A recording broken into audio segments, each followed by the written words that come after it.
Mhm. It was a bad stepkid. I have since called her, just so you know, Lori, I have since called her and apologized, but I would steal from her. No, I you would. didn't. You're listening to the Nacho Kids podcast, where we discuss all things step-family related. Real stories, real people, real help. Your hosts are the creators of the Nacho Kids Method and the Nacho Kids Academy Step Family Coaching Team, Lori and David Sims. Welcome to episode 232 of the Nacho Kids podcast. It's just me today, folks. David is not here, so this will be brief. Our guest today is a stepmom from Pennsylvania. She has been blending for 5 years. She has 4 stepkids. They range in age from 12 to 23. And she has 4 bio kids, and they range in age from 19 to 30. The younger stepkids are with them 50-50. And she has 1 bio kid still living at the home full time. The stepmom talks about how she has come to terms that she'll always be an outsider. That makes me sad. Thankfully, her husband is supportive of her role because he used to be a stepdad. And this stepmom was a stepkid herself. And she talks about some of the things that she did that weren't so nice to the stepmom. So y'all, let's get to listening. Today we have stepmom in Pennsylvania. Hey, stepmom in Pennsylvania, how are you? I'm good, Lori. How are you? Doing well. So tell us a little bit about your blend. So I have been with my partner for 5 years. He has 4 children. They are now 23, 16, 14, and 11. I have 4 children as well, and mine are 30, 28, 26, and 19. The only children that live with us are my 19-year-old, who is going through nursing school currently, so we've probably got about another 2 years with him. And then my partner's 3 younger, which is the 16 stepson, 14 stepson, and 11-year-old stepdaughter. And we have them 50-50. So, okay. Do you do week on, week off? Yes. That's easier than doing the 2-2-3 or whatever that mess is. Oh, gosh, yes. Gosh, yes. So I find it interesting that, first of all, one of the first things I noticed was your oldest and your youngest are 11 years apart. Yes. His oldest and his youngest are 11 years apart. Yes. And these are by the same bio parents, correct? Correct. That's a big gap. Yes. And it looks like you're starting over. Yes. That's the biggest struggle. It's feeling like you're starting over. Yes. I know when David and I got married, he said that it was hard for him to feel like he was starting over because Jackson was 5 years younger than the triplets. Yeah. So did you feel like that before you got married? Was there any hesitation? Or did that just kind of, once you got into it, you're like, man, I feel like I'm starting over. This sucks. Originally, it was a topic of discussion. And my partner kept saying, I have little kids. And I totally understood. I can handle little kids. He's like, they bicker. I'm like, yes, they do bicker, but they grow up. And I was totally fine with it in the beginning. I've heard you say in the past, on past podcasts and in the community, that it seems like every 7 years you start over. So we haven't, or not that you start over, that you get more, it's between 5 and 7 years when you kind of get comfortable. Mm-hmm. And so it's been 5 years and we're still not there. I think with his children being teenagers, it is more of a struggle now than in the beginning. So, but we did talk about it. I completely understand that. And I think a lot of times when we say 5 to 7 years, we don't take into account that, oh, you met the kids when they were 8 and now they're 13 at year 5. Yes. Because that can definitely impact how things are meshing, we will say. Yes. Yes. So, what would you say right now are your biggest challenges? Is it the fact that they're teenagers and you've got two stepsons and a stepdaughter that's a teenager? I bet the stepdaughter is the most challenging. Believe it or not, it's hard. It's all the way. It's all hard. However, the oldest boy completely ignores me, so there is a whole different Nacho with that one.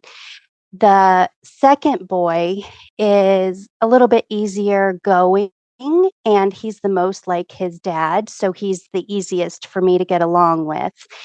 And then the youngest, it's hit or miss with her.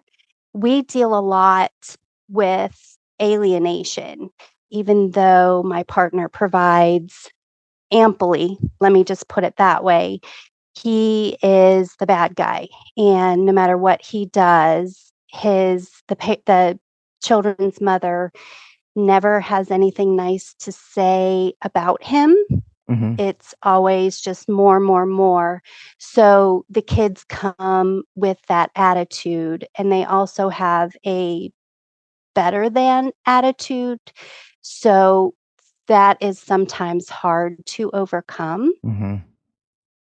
Yeah. I have recently been reading, besides devouring every podcast and doing the academy and things like that, devouring anything I can get my hands on. And I have recently two things that get me through. One is the flow chart that you have on your site, Mm-hmm. that if it's going to cause me stress, don't do it. Right. The youngest one never says thank you for anything, ever, ever, ever. And I am a big please, thank you person. So if I know that I'm not going to get a thank you, I have to start off with that. Recently, she just had a birthday, and I took her, and we had a girls' day, and I took her to get a pedicure for the first time ever in her life. Oh. And it's such a treat for me. That's one of my self-care things. Yes. So I wanted to share that with her. And then I took her out to lunch, and nowhere in that time did she ever say thank you, which is fine. I knew I wasn't going to get the thank you. So there's a lot of things that I do that, with the knowledge of, I am always going to be on the outside. I'm never going to be accepted on the inside. And I have come to terms that I am okay with that, because I'm still being me. So when it comes to being ignored in my house, that's really hard. But there again, do I really want them to talk to me? Yeah, you have to weigh that. And Yes. a lot of times people say, well, they don't talk to me. They completely ignore me. You know, that's not always a bad thing. Right. And I mean, Right. I know it's difficult. Don't get me wrong. But would you rather them be snotty towards you? Correct. No. Correct. And the thing is, with them, we'll say ignoring you, there's no negative interaction. Right. Now, them ignoring you could be considered negative, but, and tell me if I'm wrong with this, but when you say they ignore you, it's not like you talk to them and they don't respond. It's just they don't acknowledge you. Correct. Yes. If I speak to them, it depends on the child. The oldest boy, the 16-year-old, if he does respond, it is completely in a mumble as he's walking away. So his is more in, yeah, I don't even want to talk to you at all kind of way. The other ones, if I speak to them, they will acknowledge me and answer me. Right. Now, with your bio kids, did you ever go through a phase with them, or did they ever go through a phase where they mumbled their responses to you? That is a good question. No, they would seclude themselves in their rooms, of course. Mhm. All teenagers go through that. However, the relationship I have with my kids is I've always been mom and dad. Mhm. So it is it is much easier if they are in a mood. I have always had an open door policy. And, if my girls were crabby, hey, guess what? I got you a chocolate bar. Why don't you go take a nap? And they were fine with that. So I knew kind of where I could be with my kids. So it's definitely much different. Right. I'm thinking, I wish somebody would give me a chocolate bar and say, go take a nap. That's awesome. It's easier with the girls because I am a girl. The Right. boys were a little bit more difficult, but for the most part, we've always had like an open door communication. So like if something is bothering them, if they're, uncomfortable with a situation, they've always been able to come to me. The communication on my partner's side is quite different. It is a don't ask, don't tell policy. Okay. So it's not the open door. Correct. So let's talk about this for a second. Your interaction with your stepson, 16. Since you've learned a nacho, have you stopped initiating any type of conversation with him so you don't get that mumbling feedback that drives you crazy? Yes. Yes. And there are times where I have taken him to work and it is an awkward 20-minute ride. Been there, done that. And I even offered, he just got his permit. I even offered, hey, would you like to drive? Just kind of extending olive branches, understanding that, if it gets thrown back in my face, then, it gets thrown back in my face. It's not blatant disrespect, but it is an obvious, I have no desire to have any kind of relationship with you. And that's fine.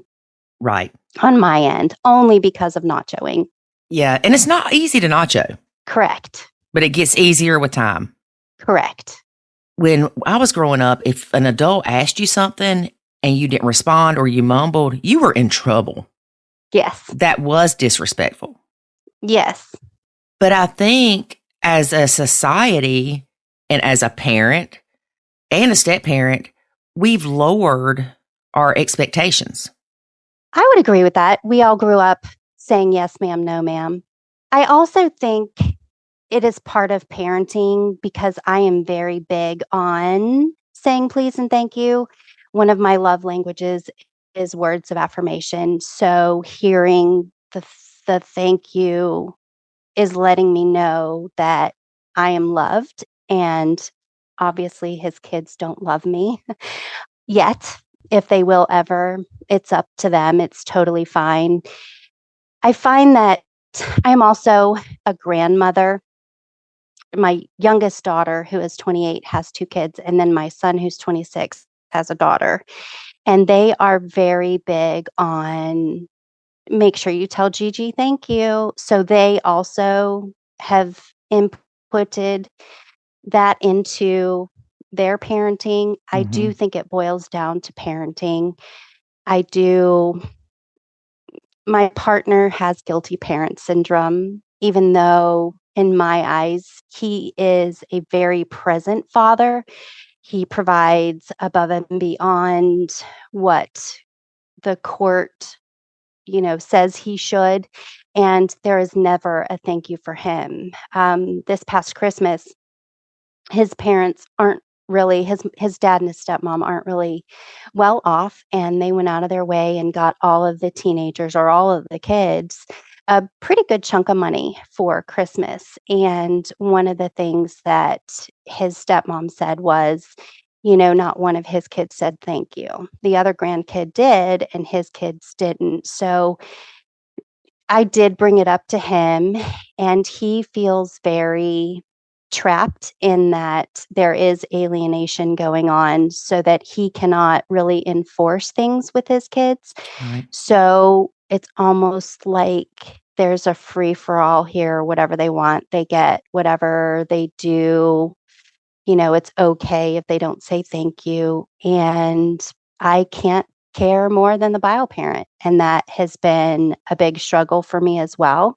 And just recognizing that it is not a reflection of me, has been huge. Would I like it to be different? Would I like him to have a better relationship with his kids? Yeah, but I can't fix what I didn't break. So Right. there is a difference, but there is a difference in parenting as well. Now, I will say that I have seen kids within the same home that were parented, we'll say basically the same, and some say thank you and some don't. Correct. Yes. So the second son, he does tell me thank you if I do something nice for him. He does. He's never asked, but he doesn't go out of his way to have a relationship with me, but he does appreciate, like, if I make something for him special for dinner, he will say thank you. And he is the only one. So it's not totally across the board, but Right. And with your love language being words of affirmation, it makes it difficult. yes. And my love language is acts of service. And I do have to remind myself that with acts of service being my giving and receiving love language, that I do it for me. I don't do it for other people or for their thank yous. Correct. Yes. Yeah. Which is hard, but only because of Nacho, I'm learning that. Yeah. So how long have you been in the academy? So probably a little over a year, I want to say. And were you in the Facebook group before that? I was before that, but once I got in the academy, I did get out of the Facebook group. It's night and day, isn't it? Yes. Yeah. Yes. What would you say is the best part about being in the academy? There's so much, Lori, and I'm not just saying that because I'm on this call with you, but the journaling, the challenges, helping me to see the things that I have that I am grateful for, it kind of has taken the focus off of when my partner has an issue with the kids. One of them doesn't want to come, he has to call the police, whatever, it can get hairy some weeks. So whenever he has an issue or he's been wronged or I feel like he's been wronged, I would always take it to him. Well, your kids did this or your ex did this and da da da da da. And he really felt like he was in the middle. He was being pulled by his ex. He was being pulled by his kids. He was being pulled by his job. And then here I was, another thing for him to manage. Right. And I think you've talked about David being in that as well. So I took a step back, looked at, well, why is this an issue for me? And I had a lot of insecurities and I had a lot of jealousy because he provides for his children in the way that I wish my children's father would provide for my children. He provided a life for his ex that I wish my ex would have provided for me and my family. And it's almost like he is. Have you ever gone to a thrift store and found something that you've been wanting for a really long time and it's practically brand new and it is still in the box and it's marked down and you can't believe anybody would get rid of it? Right. Yeah. That's kind of how I look at my partner. So when things are going bad for him, I want to take up for him. I want to pick up the sword and I want to fight for him. Right. But that just is more pressure on him. So the Academy really taught me to take a step back and focus on myself, focus on the things that I can change, the things that, at the end of the day, how his kids turn out, it's not a reflection of me. I can't care more than he does. If he doesn't want them to say thank you, they don't have to say thank you. They are his kids at the end of the day. So the Academy has really helped me to step back and focus on the areas where I can improve. It's very hard to say anything in particular, but there for a while, every week when his kids would come, it would start on the Thursday before they came. We would feel this tension build. Friday they came. By Saturday, Sunday, he and I were usually at odds because whether pickup didn't go well or somebody had an attitude or there was something, and I would always make it I would make it about me. And since going through doing the reading, listening to the podcast, doing all the self-growth that I'm doing, it's not about me, and I take myself out, and if it's too much, I go to him and I say, "Hey, this is kind of triggering my whatever it is, my jealousy, my insecurity, my whatever feeling I'm having." I let him know as like just an informational kind of thing. And then he's able to take that and say, "Okay, thank you for telling me." And either not not take focus from his kids, but pay more attention to the fact that I'm kind of going through it too. And instead of me pulling on him, we kind of support each other through it, because I also recognize that the alienation for him is equally as hard. So with me not adding to it and just letting him know where I am, we work through it together. And so by Wednesday, Thursday of our week with the kids, we're back on track, but then we're looking forward to Friday, or at least I am. Mm-hmm. And then the kids go home and then we have another good week. So It's a crazy cycle. it is. It is. And nobody prepares you for that cycle. Yes, you have kids. Yes, they bicker, but do they really? Originally, I told him though, before I found Nacho, I had told him I don't want to raise any other kids. Like, I've done it. I've had to be mom and dad, and I don't want to raise any kids. And so he does really good with making sure he cooks dinners the weeks that the kids are here.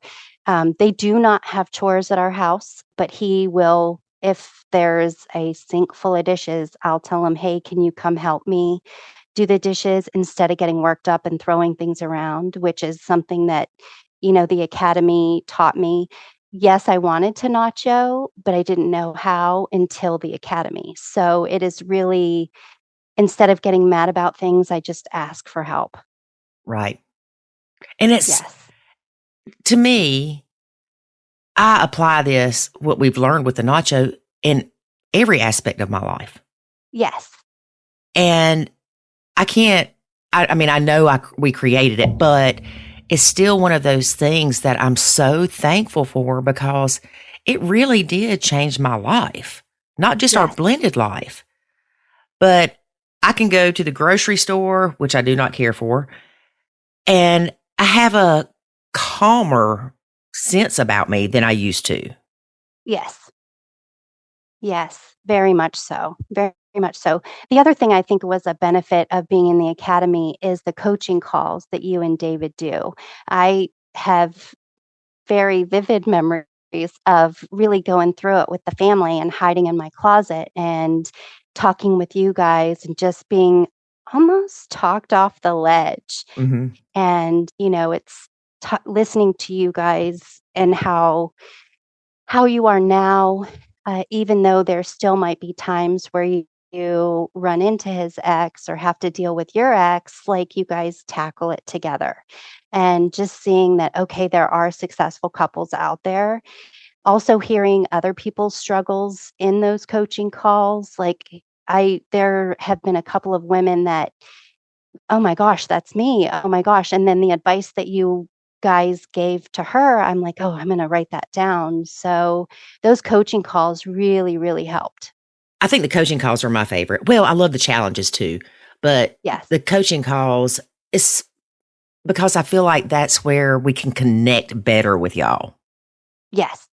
And a lot of times, I know you've seen it if you've been on the coaching calls, someone's in a really bad place, and it, honest to God, just touches my heart, and I want to fix it for them. Yes. And one thing I've learned through us doing this coaching is I can't care more than the person. Yes. And, Yes. and that's hard too, because you're like, dang it, I want to help you. But there are still a slight few that they're just reluctant to see how they are impacting things. Yes.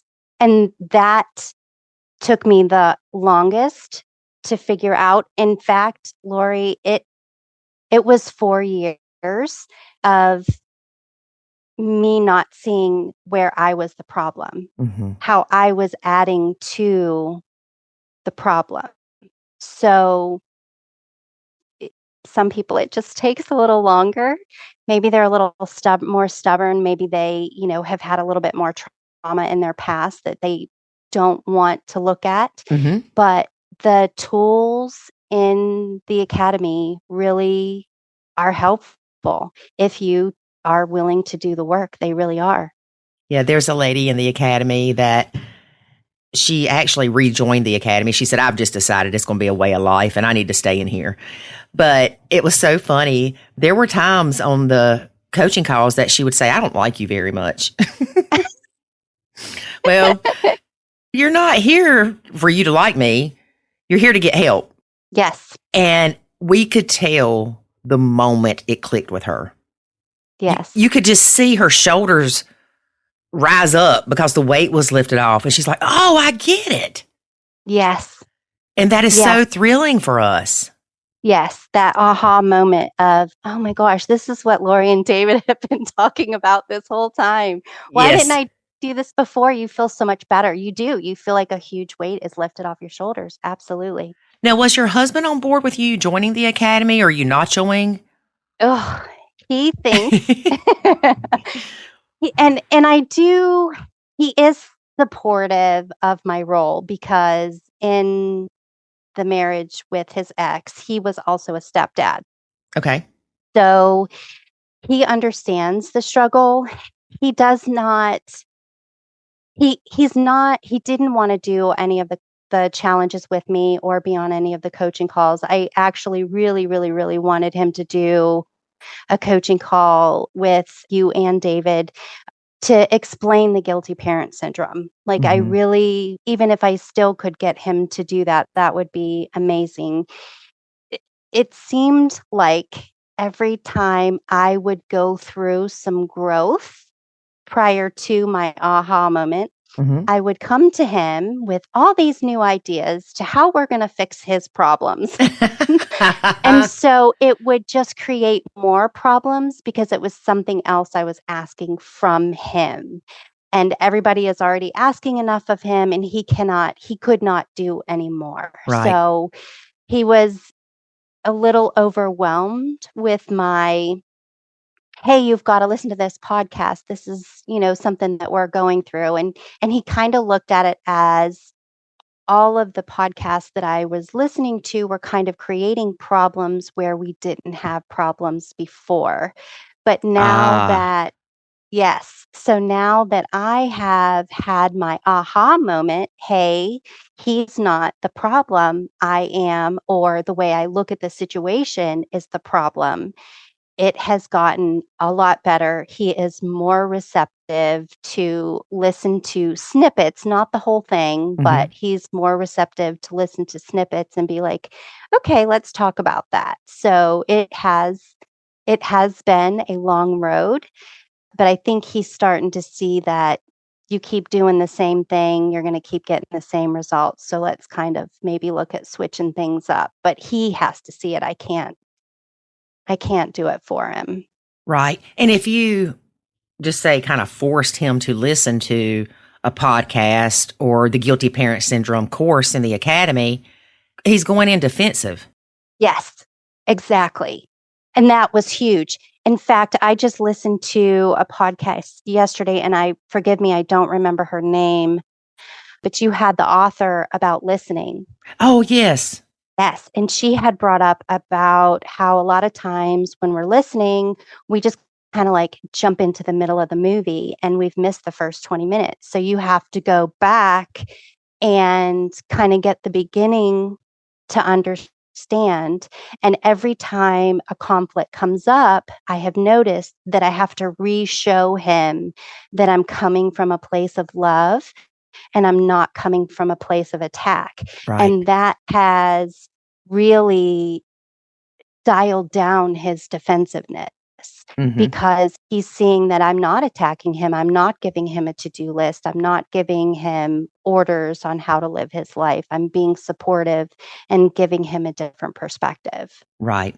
Because when we say something as simple as maybe you should talk to little Johnny about what his plans are after high school, they hear you're a crappy dad. Why haven't you already addressed this? Yes. And I told David, we need to do a course on what you say and what people hear. Yes. And we're also going to do a challenge on expectations. Perfect. I joke that we should not have any expectations of our stepkids. Right. But the more I think about it, it's true. Why do we have expectations of people in general? That's something that's only creating resentment and disappointment. Yes. Now, granted, you can have expectations the stepkids aren't going to sneak in your room in the middle of the night and kill you. But we have expectations that people on the road won't text and drive. Right. We have expectations that McDonald's is going to get our order right. Correct. And all we're doing is setting ourselves up to be angry.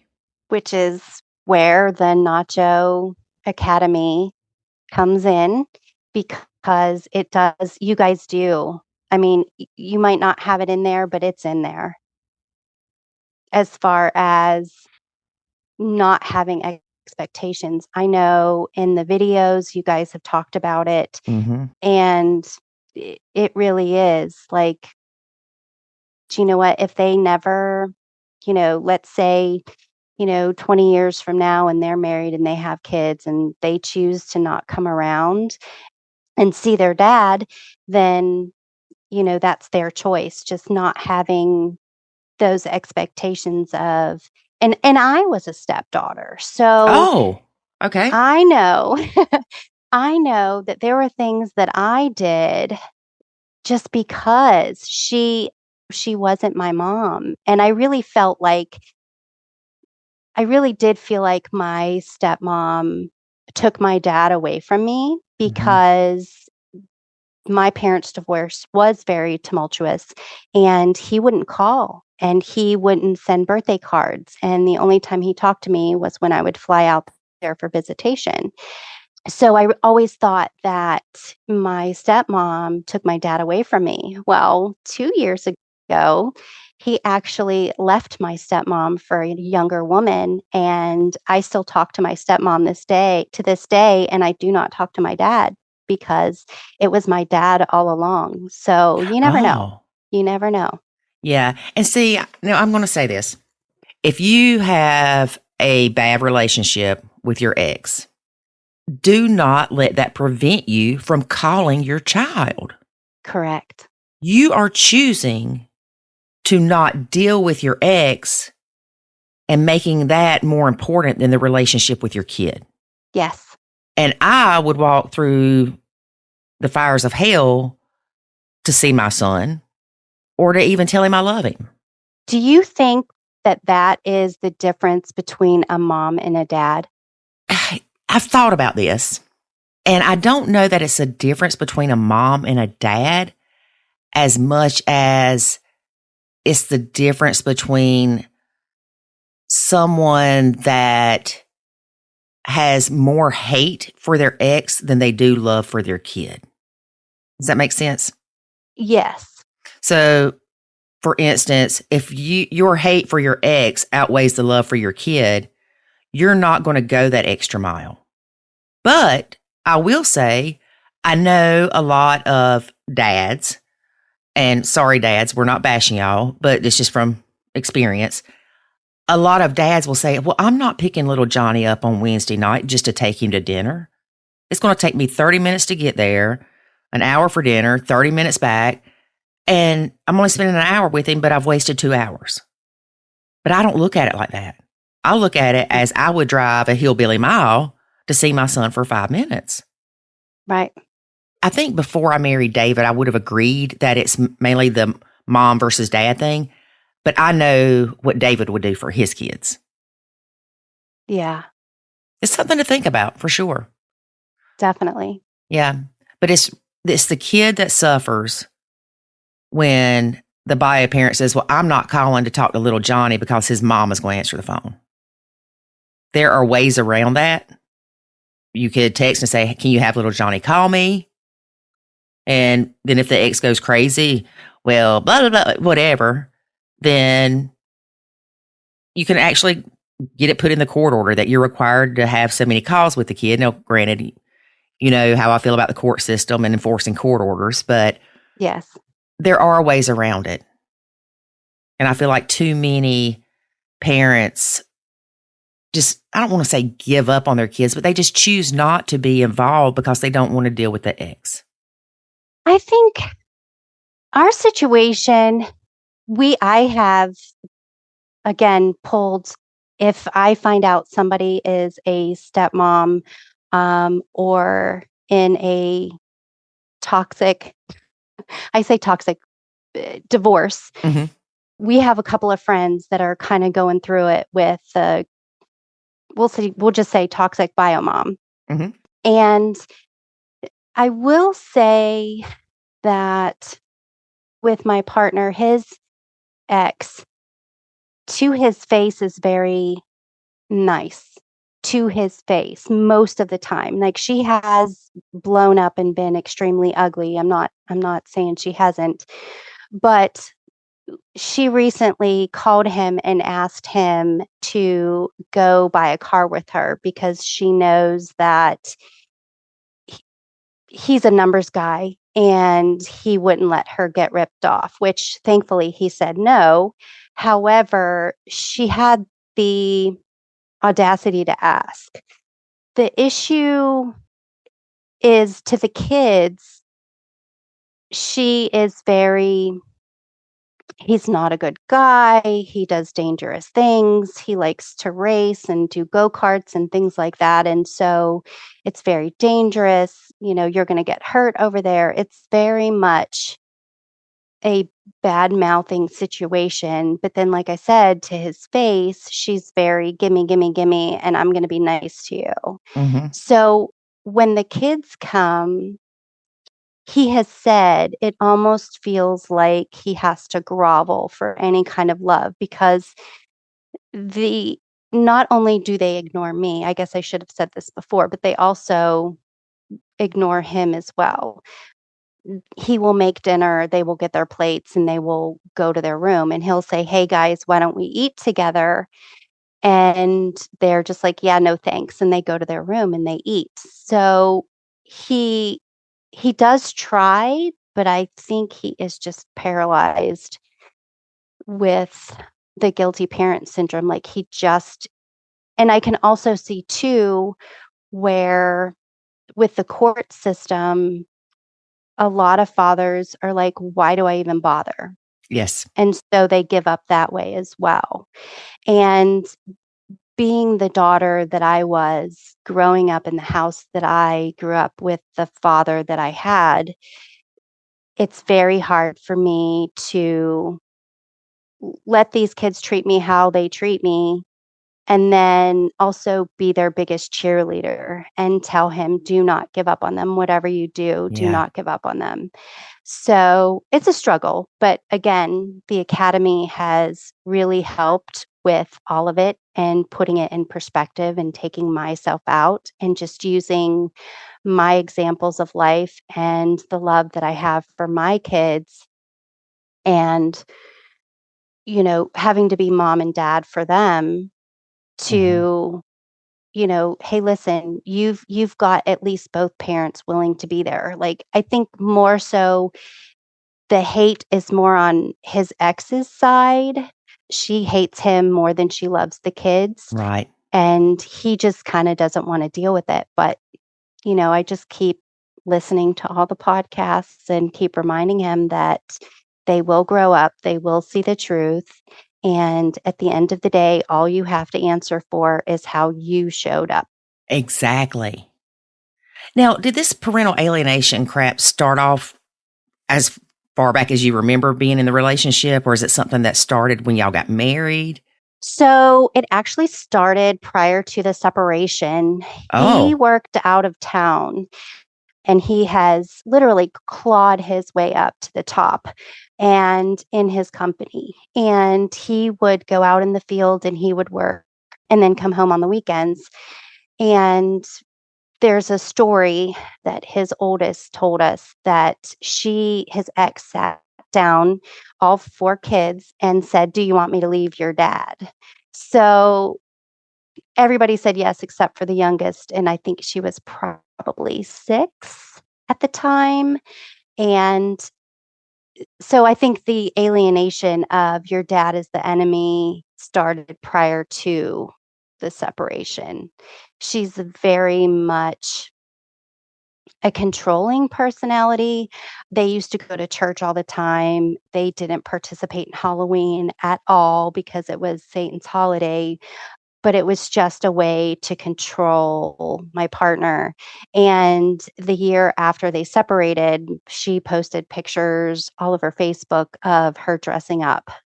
So not only did she, go back on it's Satan's holiday, she fully dressed up as a pirate. So it I think it definitely started prior to. It gets worse depending on how much, I hate to say this, but how much money she's getting at the time. If she's getting a lot of money and he's doing a lot for her financially, then things are not as bad, but he's always the bad guy. So, yeah. Now, I know that this puts the kids in a horrible situation. yes. And like you said, as long as your partner keeps being himself, Yes.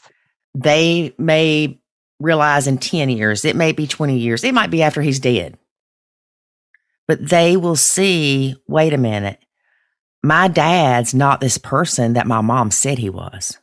Yes.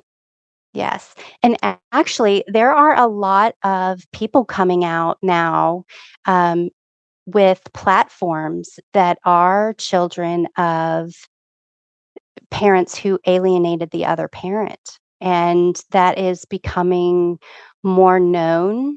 And so I think that, the more you know, the better off you are. So doing all the research as a new stepmom or someone who's considering dating someone who has children, do the research now. Like, look into it, have open, honest discussions, and make sure that you guys are on a solid foundation before you take the plunge, because it's a lot, and there are a lot of things that come up that you're like, yeah, I wasn't expecting that, and I wasn't prepared for that.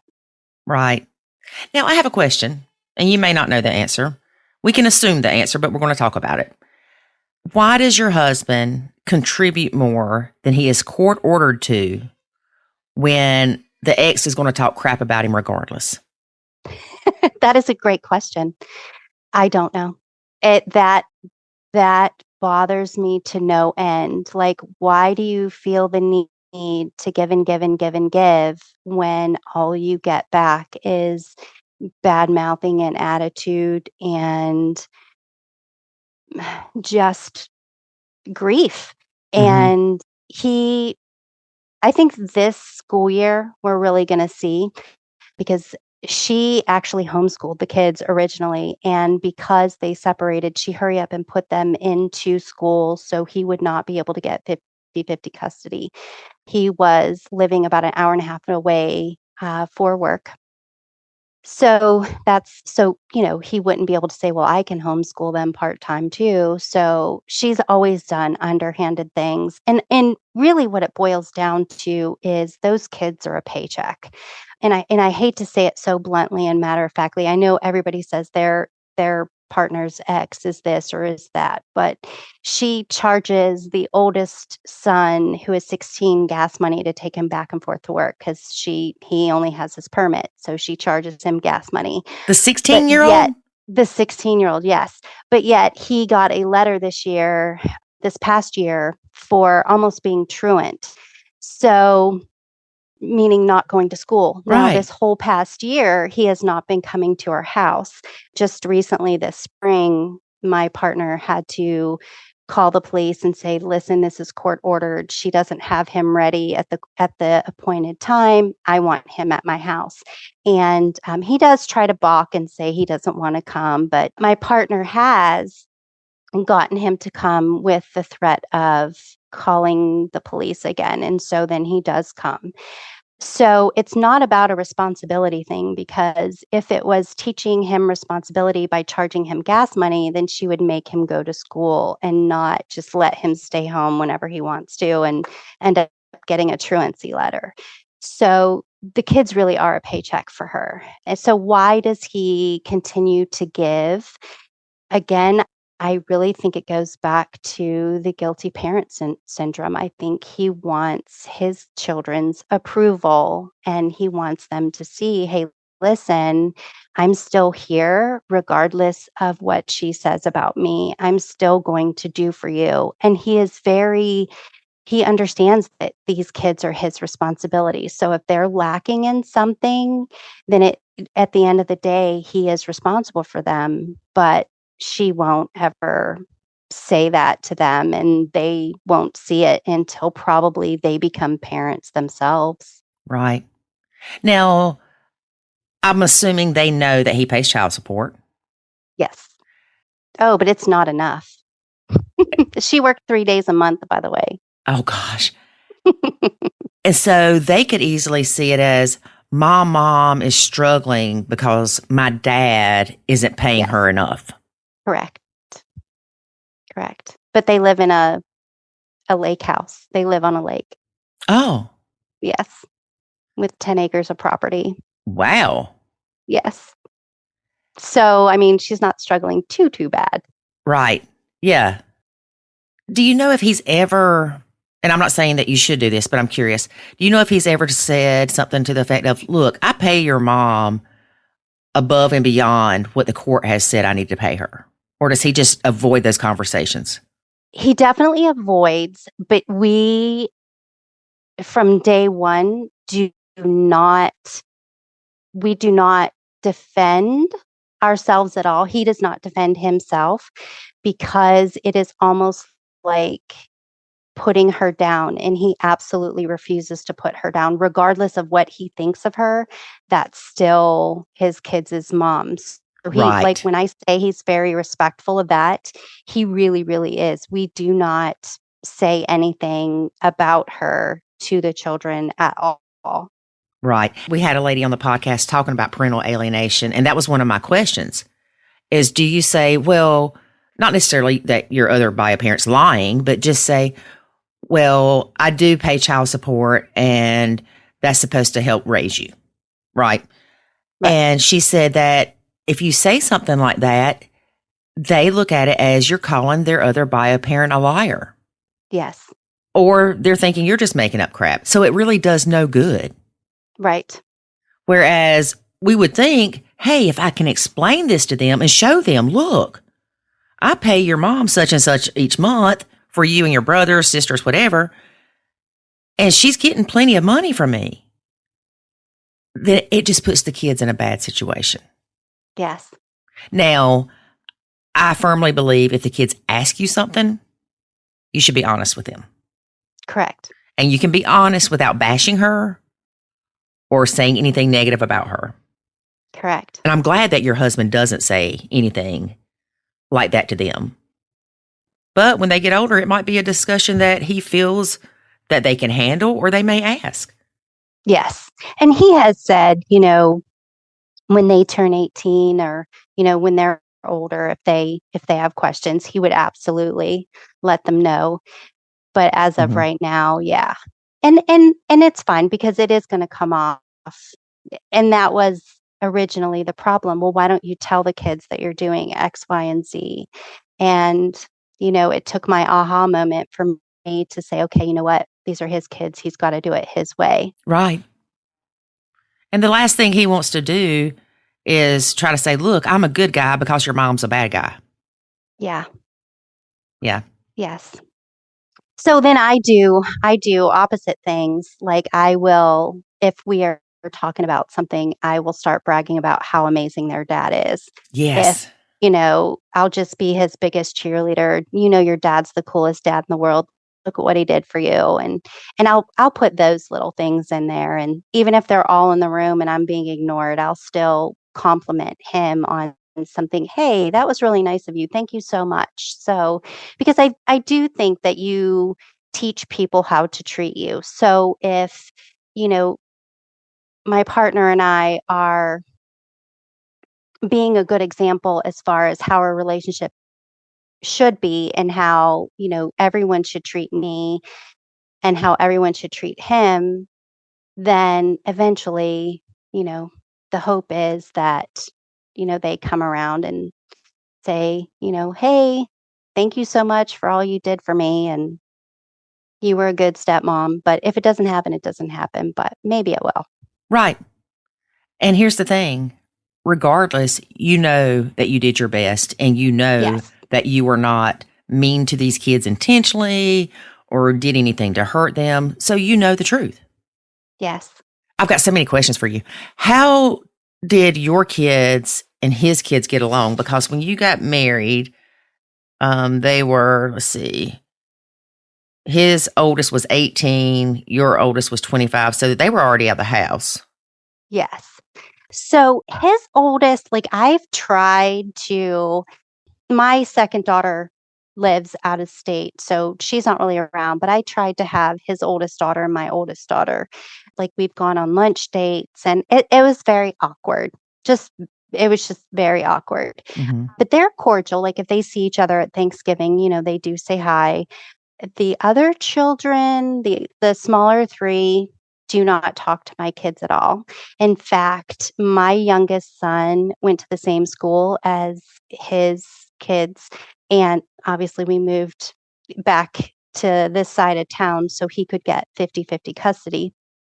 So my son graduated from the school that his kids are going to. Mm-hmm. And they would see each other in the hall. And at first, my son would kind of give him a head nod and they would just look away. So then he just stopped. They don't talk. It's very awkward. There's no hi, how are you doing? It is very hard and awkward when all of the kids are here. It can be awkward. It can be Yes. very awkward. Has your son said anything to you? Because he was 14, I guess, when y'all got married or started blending. Has he said anything to you like, Mom, it bothers me that they don't talk to me? Or is he just kind of like, whatever? He's just kind of like, whatever. He is. If they needed something, he would absolutely do it. If, they needed help, I don't even know, moving something or something, and they came and said, hey, can you do this? He would absolutely do it. But just to sit on a couch and they all video game Mm-hmm. and to play video games in the same game. Yeah, no.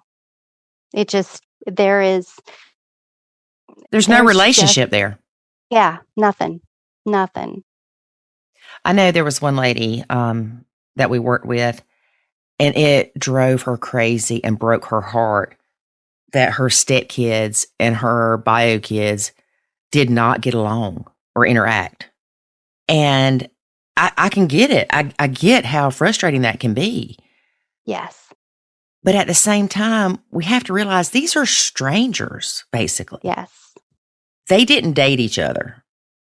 They may have no desire whatsoever to have a relationship with each other. And I think it's easier for me because my kids are older and, they understand more. So, like I said, other than holidays, it's really not a big deal just because of the big, huge age gap as well. Right. But I know somewhere in your heart, you're thinking, I wish they would all just get along and everybody just be a family to a degree. Just friends. I would Yeah. I would take an acquaintance type thing. Just say hi and be friendly. But, it is what it is. Yeah. And you can't change that. Yeah. We're not supposed to like everybody, and not everybody's supposed to like us. And I know blood siblings that don't have relationships. Yes. But if you focus on that, it can tear you apart. Yes. And I think that's one thing that you've learned. Yes. Is if you focus on the bad, that's all you're going to see. Correct. And then we can get into the whole power we have over our mind, which just astonishes me. Also, I think it's important that we teach our kids, and I'm sure that you've done this without even knowing it probably, that, hey, just because they choose not to have a relationship with you doesn't mean something's wrong with you. Right. Don't take it personally. Enjoy your life. Enjoy your friends. They're not abusive to your kid. They just don't have any interaction. Which is also the lesson that I learned for me as well. I can't take it personally. So you're exactly right. Yeah. And it's hard not to take it personally. It is so hard. Some days, yes. Yeah. I'm not even, it's a struggle. It's every week there is a new struggle, and it really just boils down to self-care, journaling, remembering the positive things, all of the things that I learned in the academy. And it does help get you through. And then on the weeks that they're not here, it's kind of like, okay, let's regroup and talk about the week and what could we do different? What can I do to support you? And, we just grin and bear it for the next 6 years and 10 months. Are you doing the countdown? I'm doing the countdown. Now, you realize when they turn 18, they don't disappear. Correct. But you're hoping they'll just choose not to come anymore. No, it's not even that. It's not even that. It's once they're 18, it will just be different. It's going to be a lot different when she's not getting that money. Yes. Yes. Yes. And then I will be able to say, if the need arises, I will be able to say, you were dumb. You sent the best thing ever to the thrift store and you were dumb. Yeah. Now, you said you were a stepchild. Yes. How old were you when your parents split up? I was 11. Yes. And did both your parents remarry? So my dad remarried before my mom, and my mom remarried a couple of times. She, God rest her soul, she had a very hard life and never found the healing, her trauma growing up. So she did marry a couple of times. So, stepdads came and went, and if they were nice, they were nice. If they weren't nice, I went off and did my own thing. So, yeah. But you were more involved, I guess, with the stepmom. So that is funny. I was a bad stepkid. I have since called her, just so you know, Lori, I have since called her and apologized, but I would steal from her. No, I you would. didn't. I did.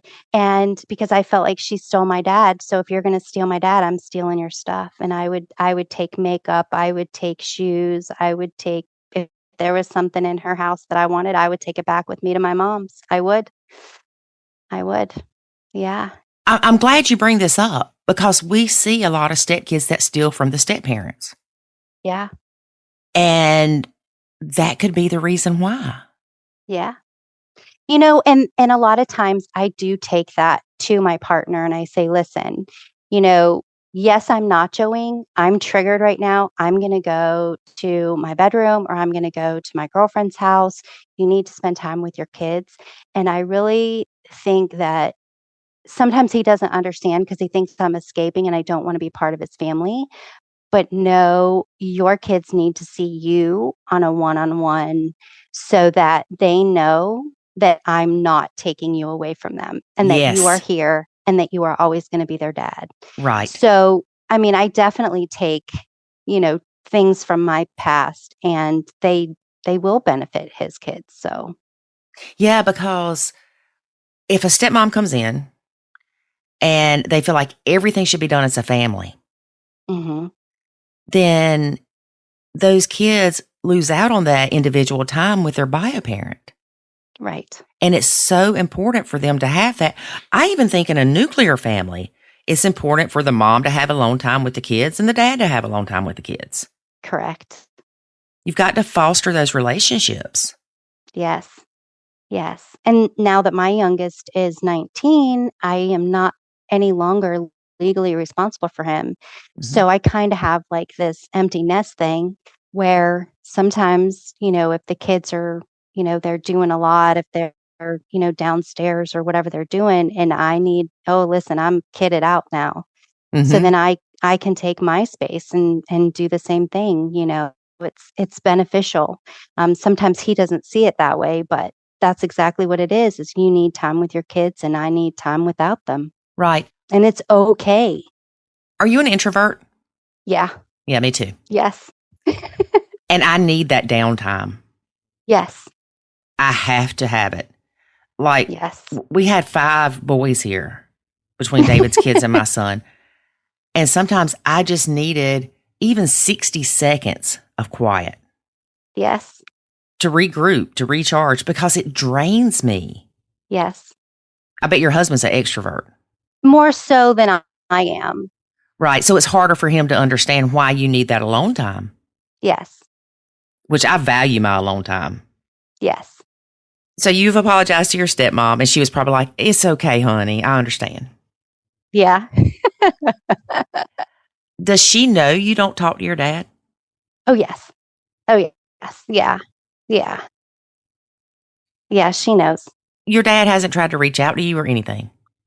No. No, because I know the truth. He started going to church and my stepmom did not want to go, and he found his new wife in church and they would do church things together, and he wanted my stepmom to do these things with him and she wouldn't. So then he trumped up excuses and lied and then told everybody she left him, told everybody she took all his money, and none of it's true. And I know the truth. And when it comes to my dad, like I don't mince words at all. Mm-hmm. And because I called him on his truth, he doesn't Oh, he doesn't want to talk to me because it'll make him look bad to his church friends and he cannot look bad. So, yeah, so I still talk to my stepmom. She is down to earth, she is, I wouldn't say we're like best friends, but she gets a happy birthday, she gets a happy Mother's Day, and then if mm-hmm. something's going on, and she actually has a really close relationship with my second daughter. And because my second daughter actually lived with them for a little while after she turned 18, and so they got pretty close. And yeah, she's still grandma to my grandkids, and Oh. yeah, So what yeah. about your second daughter? Does she have a relationship with your dad? No, no, because again, because we know the truth. Right. Like when you see someone blatantly lying and blatantly hurting people, my dad is very conditional. He has, let me think, he has 8 grandchildren and he has 5 great grandchildren. And this past Christmas, he only sent my older son, a Christmas card. Like nobody else got a Christmas card. None of his other grandkids got a Christmas card. And, he made it known on Facebook, hey, did you get my Christmas card? Like he's very conditional. You have to play by his rules or you don't play. And everybody sees it. So, nobody really, it's sad. It's sad because the people in his life believe his lies, and Yeah. that's what he's happy with, and I can't change it. And if he passes, I will mourn the loss of the father figure, but as far as the man that he is, no. And I think that's another reason why it's so hurtful to have my partner's ex be so awful to my partner, because he does want to be dad. He does want to be in his kids' lives. He does want to teach them things. He does, want them to turn out and not be scarred humans. He wants them to be whole and contributing members of society. And she is just cutting him at the knees every chance she gets. So it's Yeah. hard to watch. She has no idea, what she's doing to her kids. She has no idea. And sometimes you wonder if she did have an idea, if she would care. Yeah. Yeah. Yeah. Yeah. That's a good question. which I'll be able to ask in 6 years and 10 months. Yeah, you could be back on the podcast. Yes. So, what is one piece of advice that you would give someone that has kids and is entering a relationship with someone else that has kids, and there's a high conflict bio mom involved? Ooh, Run is not an option. yes. Boundaries. Discuss boundaries. Listen to a couple of podcasts. Do what if scenarios. Talk about, it's honestly what it boils down to is self-healing and being able to communicate and start at the beginning, just like with the listening, start at the beginning instead of in the middle of the movie and say, this is my wish for us. And just, talk about the hard stuff now in the very beginning before you guys move in, because when it happens and you haven't talked about it and you don't have boundaries in place of, hey, when I feel triggered or I feel a certain way because of this, we need to have a conversation. I also, going back to real quick, his defensiveness, when I say things that are affecting me and him getting defensive, you also have to recognize in the self-healing that when he says things to me, it's not my ex saying it to me, it's someone that I love. And when I say things to him, I am not his ex saying it to him. I am someone that he loves. Yes. So it's when something triggers you, it's recognizing, okay, this person loves me. So what are they really saying? So it goes back to really listening. And so I would just say the number one advice is learn how to communicate. And it's hard to. Yes, very. It's hard to listen. It is. Yes. It is so hard to listen. And I think that's something that we all could practice. Yes. It's funny though, because if you think about it in that aspect, how much do you truly listen? Yes. Like you said, and that was very good advice, is your past hurts aren't coming from your current partner. Correct. And I know David was out of town one time and I started having that past baggage kind of boil up in me. Mm-hmm. It was getting too familiar with some bad things that had happened. And I had to remind myself, this is David. This Mm-hmm. isn't your ex. Mm-hmm. This isn't you reliving the past. Yes. And you have to talk to yourself and tell yourself this stuff. David shouldn't be punished for what my ex did. Yes. But it's important for him to understand why certain things are triggers to me. And you have to talk about these things Yes. when it's not the heat of the moment. Yes. Yeah, Yes. it's important to talk about this stuff on a nice sunny day when nobody's frustrated and just hanging outside chilling. Yes. Yes. And have a conversation that, hey, listen, prior to moving in, things are going to happen. Mm-hmm. And when they do, this is what we need to do. We need to take a time out and sit down and say, okay, this is what's going on, and fix it from there. But I think if you start out with the communication, like just like you and David, you started going to see counselors and they told you, hey, they're not your kids, and you guys started this. Like we are lucky now that there are resources out there now, and start plugging in now. Yeah, we're actually on our list of to do is kind of a before you blend course. Yes. Because there's so much that you don't think about until it happens. And also, I mean, this could apply to before you go to court, what you need in your court order. Because like with my son, he was so young, there was stuff that was put in there that I thought, oh, that's fine.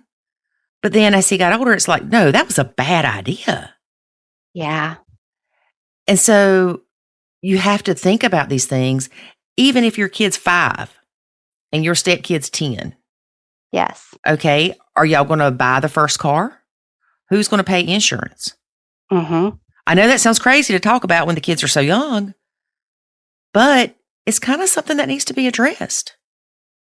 And it doesn't have to be set in stone. It's more of, how do you feel about these things? Yes. realistically feel about those things. And the reason I say that is David and I took that 100 question questionnaire before we got married. And we had one answer that was different. One. But here's the thing. Those questions were for a nuclear family, not a blended family where we have GPS. Mm-hmm. So when you look at it from that perspective, those answers wouldn't be the same now. I think they would still be the same in certain areas, like discipline, for example. If we had an hours kid, the answers would be the same. Yes. But when we talk about our kids with our exes, the answers would be the same because we both have that guilty parent syndrome. Yes. If that made any sense at all. It does. It 100% does. Yeah. Well, Stepmom from Pennsylvania, it has been great having you as a guest on our podcast. Oh, thank you so much. And thank you for all that you do, both you and David. It's a blessing to be able to help other people. And I always say that I pray that the tears that we shed and the pain that we went through is less tears and less pain that other people will have to go through. And you sharing your story is going to do the same and help people. Thank you. And just remember, you're doing great. And keep being your partner's biggest cheerleader. That's the best you can do. Thank you. I really can't express how much it means to us every time a member of the Nacho Kids Academy or a previous member of the Nacho Kids Academy tells us how much the Nacho method has truly helped them. But please understand, when you join the Nacho Kids Academy, you have to do the work. Joining the academy and not doing the work will do you no good. It's like joining Weight Watchers and not following the plan. It will do you no good. You have to put in the work. And it's not easy, but it is so rewarding in many ways, even outside of the blend. So if you too want help and want to change your blend for the better, go to nachokidsacademy.com and sign up today. Thanks for listening, and join us next week when I say, life is good when you nacho. Thanks for listening to this episode of the Nacho Kids Podcast. Find us online at nachokids.com. Until next time, remember, life is good when you nacho.